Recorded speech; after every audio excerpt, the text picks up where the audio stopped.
Trauma recovery, reclaiming power through self-deification. Trauma often leaves individuals feeling powerless, disconnected, or burdened by shame imposed by external forces, be it society, religion, or abusers. Satanism, at its core, rejects victimhood and external judgment, instead placing the self at the center of one's universe. In LaVeyan Satanism, for instance, the individual is seen as their own god, responsible for their destiny and healing. This radical self-ownership can be liberating for trauma survivors. Rather than relying on forgiveness or divine intervention, concepts that can feel hollow or coercive to some, Satanism encourages confronting pain head-on. Rituals, a key component of some satanic practices, serve as psychodramatic tools to externalize and process emotions. A survivor might perform a personal rite to symbolically banish their abuser's influence, reclaiming agency in a tangible way. The satanic emphasis on indulgence, in a controlled, consensual sense, also allows survivors to rediscover joy and self-worth without guilt, countering the self-denial often ingrained by trauma.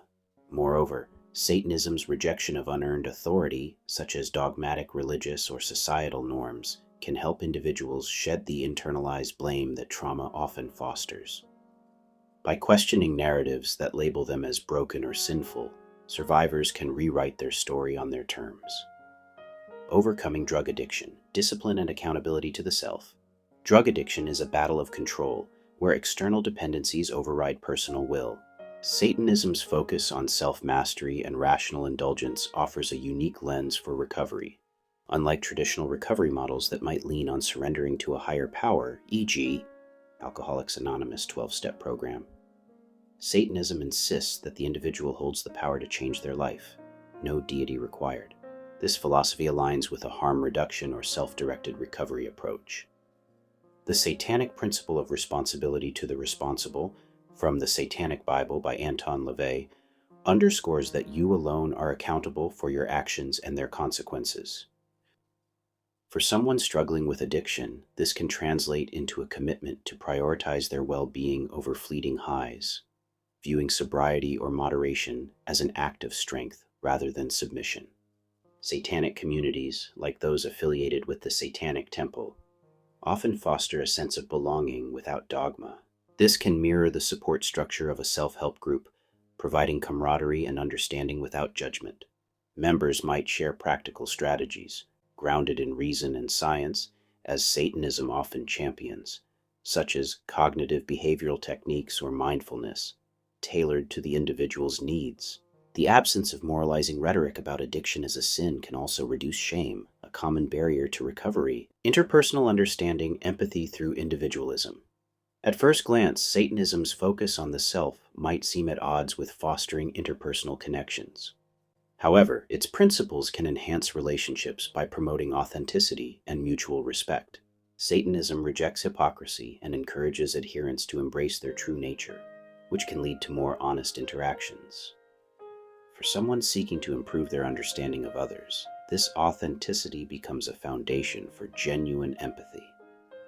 The Satanic Temple's 7 tenets, for example, include values like compassion, tempered by reason and respect for others' autonomy. These ideas encourage active listening and boundary setting, key skills in any relationship. By viewing others as sovereign individuals rather than extensions of oneself, a Satanist might approach conflicts or misunderstandings with curiosity rather than defensiveness, asking, "What drives this person?" instead of, "How dare they?" This perspective can also heal relational wounds. Trauma or addiction often strains interpersonal ties, leaving mistrust or resentment in their wake. Satanism's emphasis on personal responsibility can inspire someone to make amends where warranted, not out of obligation, but as a deliberate choice to align with their values. Meanwhile, its skepticism toward unearned loyalty helps individuals let go of toxic relationships without guilt. A self-help group without the sermons. What ties these benefits together is Satanism's resemblance to a self-help group, minus the sanctimony. Whether through formal organizations like the Satanic Temple or informal gatherings of like-minded individuals, Satanism offers a space where people can share experiences, challenge each other's assumptions, and celebrate victories without bowing to external absolutes. There's no preacher dictating right and wrong. Instead, the congregation is a collective of equals, each pursuing their own path to self-actualization. For some, the theatricality of Satanism, its symbols, rituals, and provocative flair, adds an element of fun and rebellion that makes healing feel less like a chore and more like a personal revolution. It's a middle finger to the forces that broke you, a declaration that you're not just surviving, but thriving on your terms. Conclusion: Satanism is a tool, not a doctrine. Satanism isn't a one-size-fits-all solution, nor does it claim to be.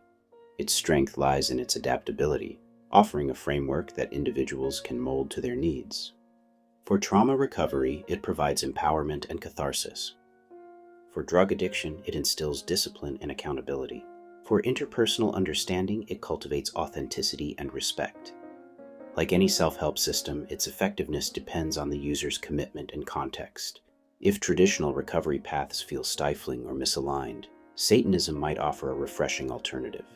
A philosophy that says you're not a sinner needing salvation, but a force capable of saving yourself.